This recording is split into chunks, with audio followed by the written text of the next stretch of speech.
Selamat siang semuanya. Sebelumnya, perkenalkan nama saya Nilu Putu Yuni Wijinanawati.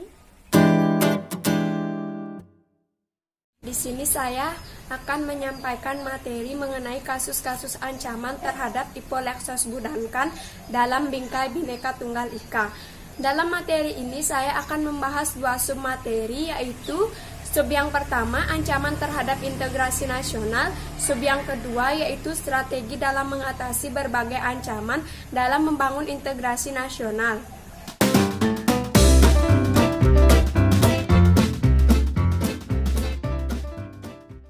Nah, sekarang kita akan membahas sub yang pertama terlebih dahulu, yaitu ancaman terhadap integrasi nasional. Pengertian integrasi nasional. Integrasi nasional berasal dari dua kata, yaitu integrasi dan nasional. Integrasi berasal dari bahasa Inggris, integrate, yang artinya menyatu padukan, menggabungkan, dan mempersatukan. Dalam kamus bahasa Indonesia, integrasi artinya pembauran hingga menjadi satu kesatuan yang bulat dan utuh. Kata nasional berasal dari bahasa Inggris, yaitu nation, yang artinya bangsa. Dalam Kamus Besar Bahasa Indonesia, integrasi nasional mempunyai arti politis dan antropologis. Secara politis, integrasi nasional secara politis berarti penyatuan berbagai kelompok budaya dan sosial dalam kesatuan wilayah yang membentuk suatu identitas nasional. Secara antropologis, integrasi nasional secara antropologis berarti proses penyesuaian di antara unsur-unsur kebudayaan yang berbeda sehingga mencapai suatu keserasian fungsi dalam kehidupan masyarakat. Dengan demikian, integrasi nasional dapat diartikan penyatuan bagian-bagian yang berbeda dari suatu masyarakat menjadi suatu keseluruhan yang lebih utuh, atau memadukan masyarakat-masyarakat kecil yang banyak jumlahnya menjadi suatu bangsa. Syarat integrasi. Adapun syarat keberhasilan suatu integrasi di suatu negara antara lain, 1. Anggota-anggota masyarakat merasa bahwa mereka berhasil saling mengisi kebutuhan-kebutuhan satu dengan lainnya. 2. Terciptanya kesepakatan atau konsensus bersama mengenai norma-norma dan nilai-nilai sosial yang dilestarikan dan dijadikan pedoman. 3. Norma-norma dan nilai-nilai sosial dijadikan aturan baku dalam melangsungkan proses integrasi sosial. Ancaman terhadap Ipolexos Budankan. Ancaman terhadap negara dibedakan dalam ancaman militer, pertahanan dan keamanan, dan ancaman non-militer Ipolexos Bud. Ancaman bidang non-militer pada hakikatnya merupakan ancaman yang menggunakan kekuatan di luar militer yang dinilai mempunyai kemampuan membahayakan kedaulatan negara, kepribadian bangsa, keutuhan wilayah negara, dan keselamatan segenap bangsa. Ancaman non-militer diantaranya dapat berdimensi ideologi, politik, ekonomi, sosial, dan budaya. 1. Ancaman di bidang ideologi. Berdasarkan hukum yang berlaku, Republik Indonesia adalah sebuah negara yang dimana menolak akan komunisme dan Zionis. Akibat dari hal tersebut, Indonesia akan memberikan pengaruh bagi negara yang dimana menganut sistem komunisme dan juga Zionisme.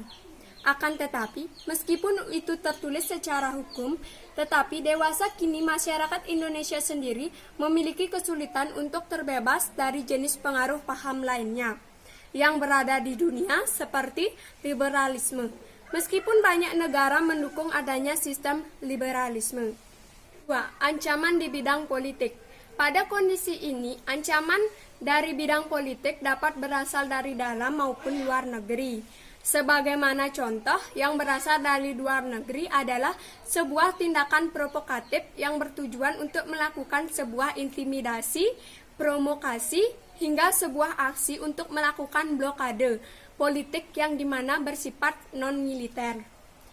Untuk ancaman politik dalam negeri adalah sebuah kegiatan yang dimana memiliki sifat untuk menurunkan sebuah pemerintahan yang sah dan pada saat itu sedang berkuasa. 3. Ancaman di bidang ekonomi. Pada saat ini, ekonomi suatu negara tidak dapat berdiri sendiri. Hal tersebut merupakan bukti nyata dari pengaruh globalisasi. Dapat dikatakan, saat ini tidak ada lagi negara yang mempunyai kebijakan ekonomi yang tertutup, dari pengaruh negara lainnya.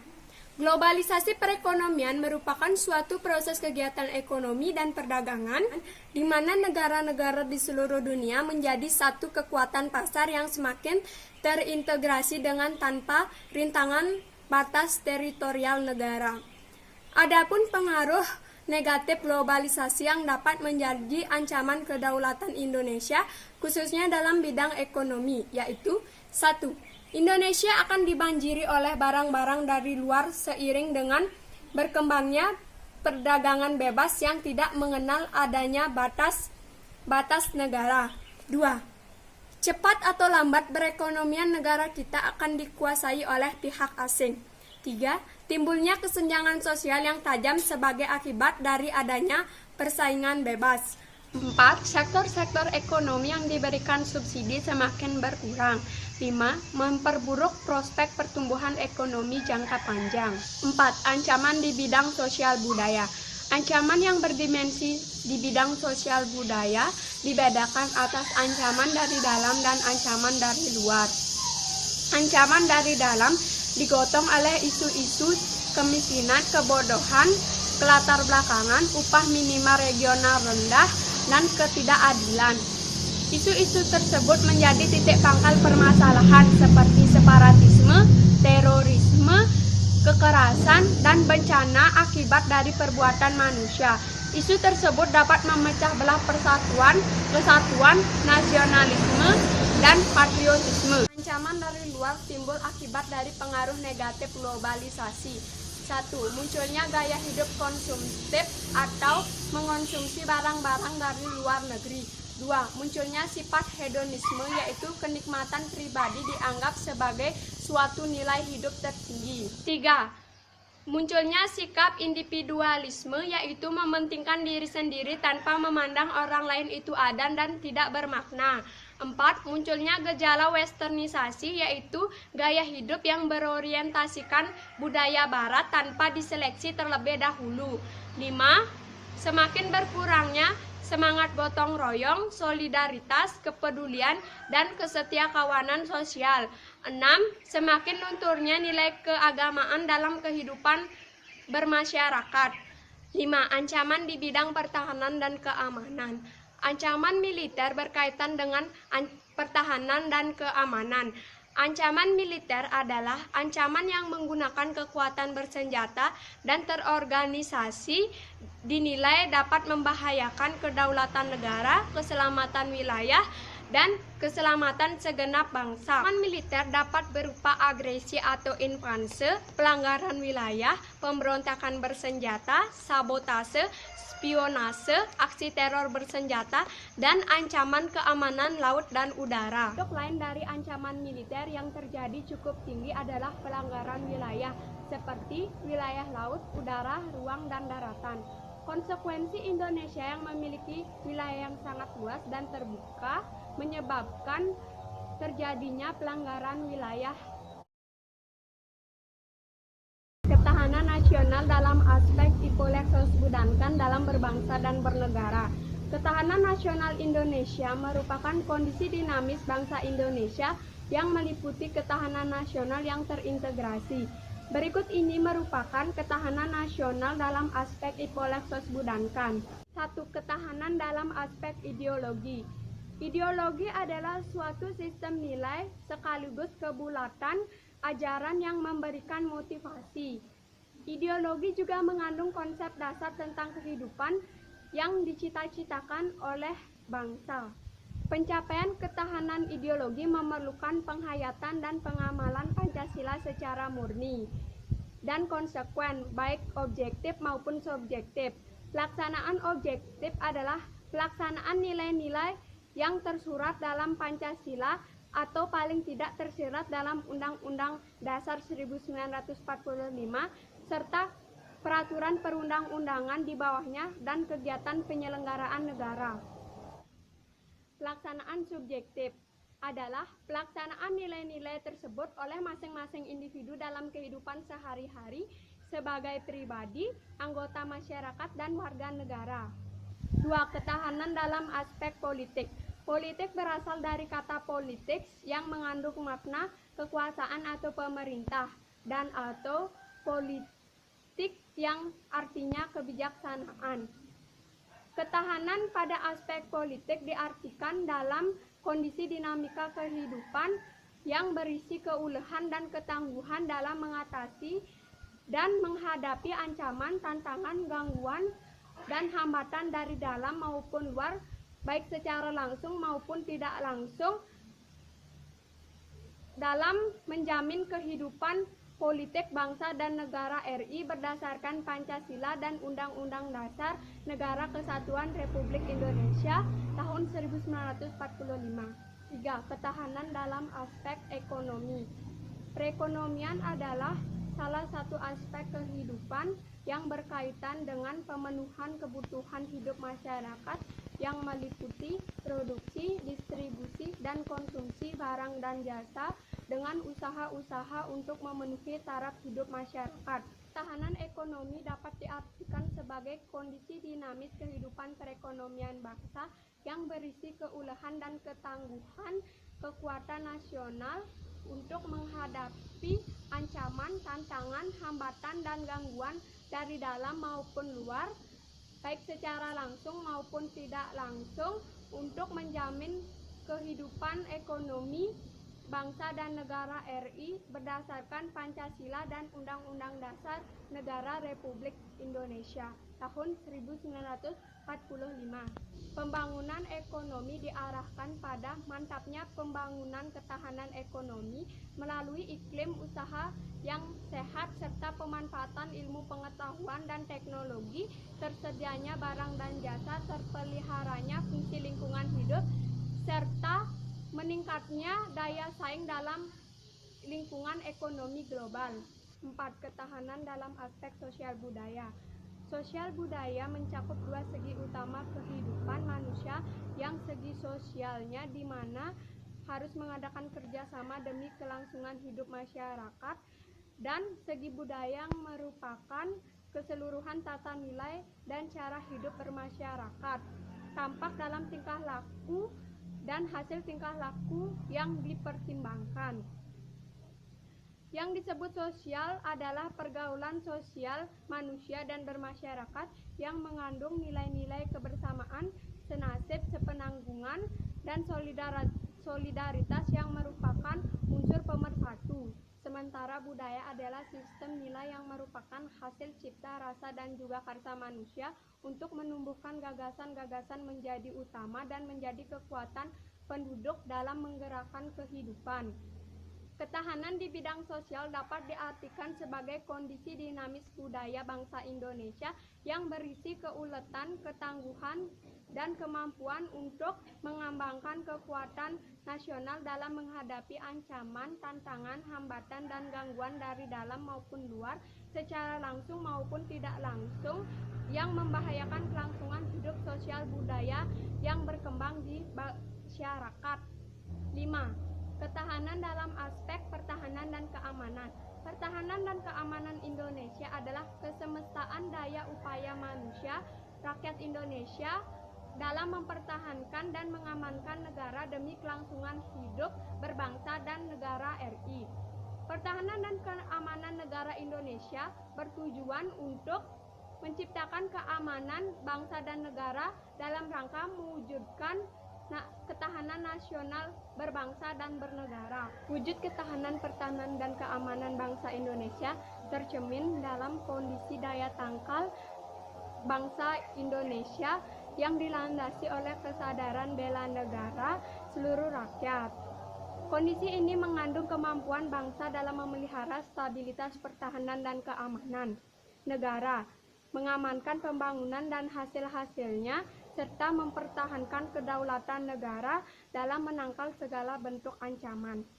Nah, itulah materi dari sub yang pertama. Sekarang kita akan berlanjut ke sub yang kedua, yaitu strategi dalam mengatasi berbagai ancaman dalam membangun integrasi nasional. Strategi dalam mengatasi berbagai ancaman non-militer atau IPOLEX Sosbud. Globalisasi telah berpengaruh di semua bidang kehidupan, baik bidang ekonomi, ideologi, politik, sosial, budaya, serta pertahanan dan keamanan. Hal tersebut membawa dampak negatif bagi bangsa Indonesia dalam membangun integrasi, tidak hanya bersifat militer, tetapi ancaman non-militer pun tidak kalah bahaya. Oleh karena itu diperlukan strategi pertahanan non-militer yang tidak kalah hebat dengan strategi militer. Strategi pertahanan non-militer adalah segala usaha untuk mempertahankan kedaulatan negara, keutuhan wilayah negara kesatuan Republik Indonesia, dan keselamatan segenap bangsa dari ancaman ideologi, politik, ekonomi, sosial, budaya, keamanan, komunikasi dan teknologi, kepentingan umum, dan hukum. Berkaitan dengan hal tersebut, Indonesia sebagai bangsa yang besar harus mempunyai sikap yang tegas terhadap segala pengaruh negatif yang datang sebagai wujud dari globalisasi. Berikut ini dipaparkan strategi yang diperlukan oleh bangsa Indonesia dalam mengatasi ancaman di bidang non-militer. 1. Strategi dalam mengatasi ancaman di bidang ideologi dan politik. Ada 4 hal yang selalu dikedepankan oleh globalisasi dalam bidang ideologi dan politik, yaitu demokratisasi, keterbukaan, kebebasan, dan hak asasi manusia. Keempat hal tersebut oleh negara-negara adidaya atau Amerika Serikat dan sekutunya dijadikan standar atau acuan bagi negara-negara lain yang termasuk negara berkembang. Acuan tersebut dibuat berdasarkan kepentingan negara-negara adidaya tersebut, tidak berdasarkan negara-negara yang bersangkutan. Di sisi lain, isu demokratisasi ini benar-benar berpengaruh pada kehidupan berbangsa dan bernegara. Segala peristiwa selalu dikaitkan dengan demokratisasi. Berkaitan dengan hal itu, Indonesia sebagai bangsa yang besar harus menganut paham demokrasi Pancasila, harus mampu menumbuhkan pemerintahan yang kuat, mandiri, dan tahan uji, serta mengelola konflik yang dapat memecah belah persatuan dan kesatuan bangsa Indonesia yang pluralistik, dengan tetap teguh berwawasan kebangsaan yang berlandaskan Bhinneka Tunggal Ika. 2. Strategi dalam mengatasi ancaman di bidang ekonomi. Sebelum menyentuh bidang politik, globalisasi terlebih dulu terjadi pada bidang ekonomi. Sejak digulirkannya liberalisme ekonomi oleh Adam Smith sekitar abad ke-15, telah melahirkan perusahaan-perusahaan multinasional yang melakukan aktivitas perdagangan ke berbagai negara, khususnya negara maju. Kenyataan yang terjadi, globalisasi ekonomi lebih dikendalikan oleh negara-negara maju, sementara negara-negara berkembang kurang dari ruang dan kesempatan untuk memperkuat perekonomiannya. Sistem ekonomi kerakyatan merupakan senjata ampuh untuk melumpuhkan ancaman di bidang ekonomi dan memperkuat kemandirian bangsa kita. 3. Strategi dalam mengatasi ancaman di bidang sosial budaya. Kehidupan sosial budaya di negara-negara berkembang harus diperhatikan gagasannya, perubahan yang terjadi terutama mengenai sebab-sebabnya. Berkembangnya faktor yang mulai menimbulkan perubahan sosial, diantaranya biasanya yang berasal dari luar lebih banyak menimbulkan perubahan. Pengaruh dari luar perlu diperhatikan hal-hal yang tidak menguntungkan serta dapat membahayakan kelangsungan hidup kebudayaan nasional. Dalam menghadapi pengaruh dari luar yang dapat mengancam dan membahayakan kelangsungan hidup sosial budaya bangsa Indonesia, maka haruslah menggunakan strategi dengan jalan memelihara keseimbangan dan keselarasan fundamental dengan menggunakan ajaran Trihita Karana. Strategi dalam mengatasi ancaman militer. Ancaman militer akan sangat berbahaya bila tidak diatasi. Oleh karena itu, hampir diterapkan strategi yang tepat untuk mengatasinya. UUD 1945 telah mengatur strategi pertahanan dan keamanan bangsa Indonesia dalam menghadapi ancaman non-militer, yaitu pasal 30 ayat 1 sampai 5 UUD Negara Republik Indonesia tahun 1945. Ketentuan di atas menegaskan bahwa usaha pertahanan dan keamanan negara Indonesia merupakan tanggung jawab seluruh warga negara. Dengan kata lain, pertahanan dan keamanan negara tidak hanya menjadi tanggung jawab TNI dan Polri, tetapi masyarakat sipil juga bertanggung jawab terhadap pertahanan dan keamanan negara Indonesia.